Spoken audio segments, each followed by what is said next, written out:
we talk about how Christianity is being attacked in this country, which is true. It is.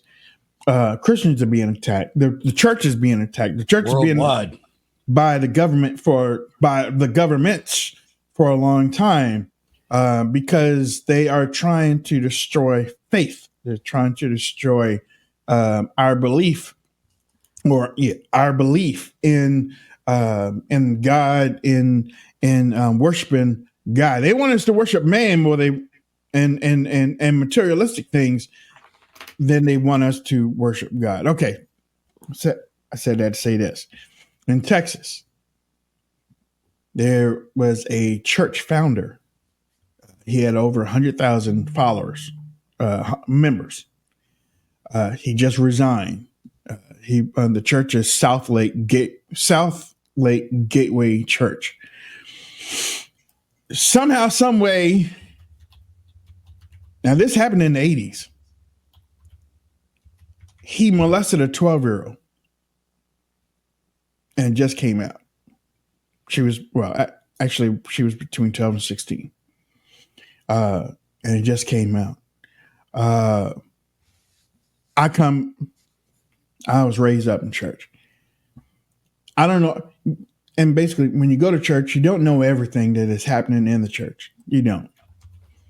However, when something like this happens, I mean, right now there's a huge investigation. This is a huge story down there in Texas because a whole lot of people, they're hurt.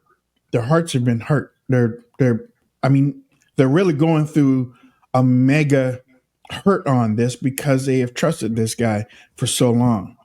And I think the reason why this really hit home to me is because of the way you're growing up.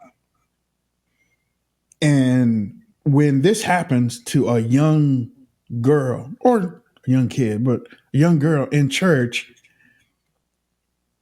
somebody else had to know. He couldn't have, somebody had to know because it came out. But this came out about what this pastor did. And again, the pastor has resigned. But right now you have 100,000 people in that church that are broken. You know? It's like, dude, you're supposed to be the shepherd of the flock. Supposedly, you have been ordained to teach and preach to these people, and you have just totally destroyed almost 100,000 lives. Now, some probably will be able to get over it. Some will leave. I promise you, some will leave the church. I mean, it happens with Catholic stuff all the time. And I believe me, I ain't saying that to be funny. I'm saying that because it does. It happens with stuff all the time. But Barry says, I like this teaching, but yeah, he was popular. He was a popular guy down there. But I when I saw that, I mean, it hurt. It hurt me, and I'm not even a member of the church, but it hurt me because I was like, we talk about on this show what the actions of today's adults are doing to the kids and what that will look like 10 to 15 years later into the future. When stuff like this happened to our little kids, and that's why there's a scripture in the Bible said, basically the idea is don't mess with the little kids. Suffer the little children coming to me. Don't mess with kids. That's God's gift. Don't mess with them like that. But when these kids are growing up and they're being molested and they're being touched and they're being sold into, I got another story too, sold into slavery and or trafficking and stuff, it affects them later on. And what happens? They might continue that cycle when they grow up. You know what I'm saying? Right, Hutch? Yeah, absolutely. I mean, that's something similar to that happened to me. And it wasn't the only reason I left the church, but it was part of it. Mm-hmm. When I was a young child, I went to summer camp on Lake Erie. It was a church camp, Calvary camp. Right. And there was a guy there that was a director of activities or something. I don't know what his title was, but he was basically running everything. And he was also a 6th grade teacher. And in the middle of all this, he got ordained himself. and he was a pastor. Most popular guy with all the kids, and it ended up years later, he goes down on child pornography cases and goes to federal prison over it. And I'm thinking, I mean, that broke a lot of people because he was like you have a camp that's run by all these old guys, right? Run by preachers and whatnot. And then there's this one dynamic guy he's a DJ. He DJs at the dance and everything like that. He's got a collection of 5,000 records, that he carries around.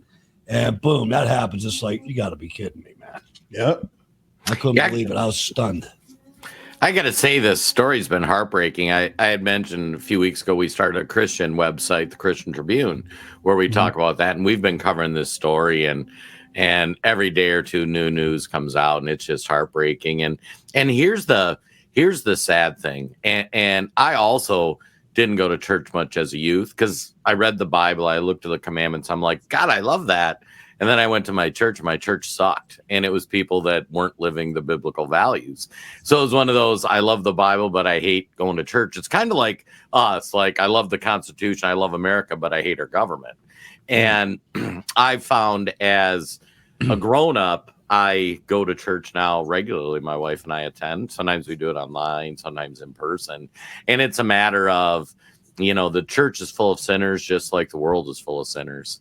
And I think that's why nobody, whether it's in religion or government, you don't ever put anybody on the pedestal that you'd put God on, because everybody that's up there preaching, they've sinned in their life just like we have. The only question is how big, how bad.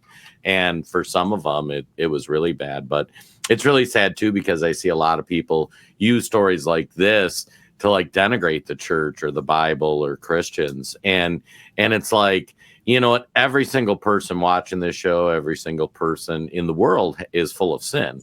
The question is just how much, how bad. And the church leaders are no different. And the fact that leaders of the church sin doesn't mean the church is bad or the Bible's wrong. It means that person's a human and they sin. They should be held accountable. If this guy did what they say he did, he should be in jail, and then let's put the next pastor up there,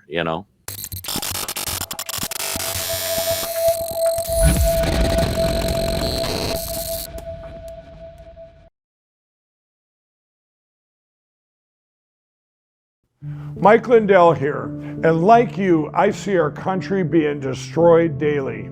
We face massive economic issues, and I can tell you from firsthand experience, there are people in power who threaten the values that have made our country great. Well, I've been a believer in gold and silver for a long time, and I've searched for years for a partner that shares my values. Well, Genesis Gold Group showed me how easy it is to protect your IRA, 401k, or your retirement with gold and silver. Their faith-driven approach to service and stewardship is one that stands out from the rest. To get your free definitive gold guide and get started learning more about investing in gold and protecting your retirement from uncertain times, visit treasureandtrust.com now. Fill out the basic contact form and a member of the team will be in touch.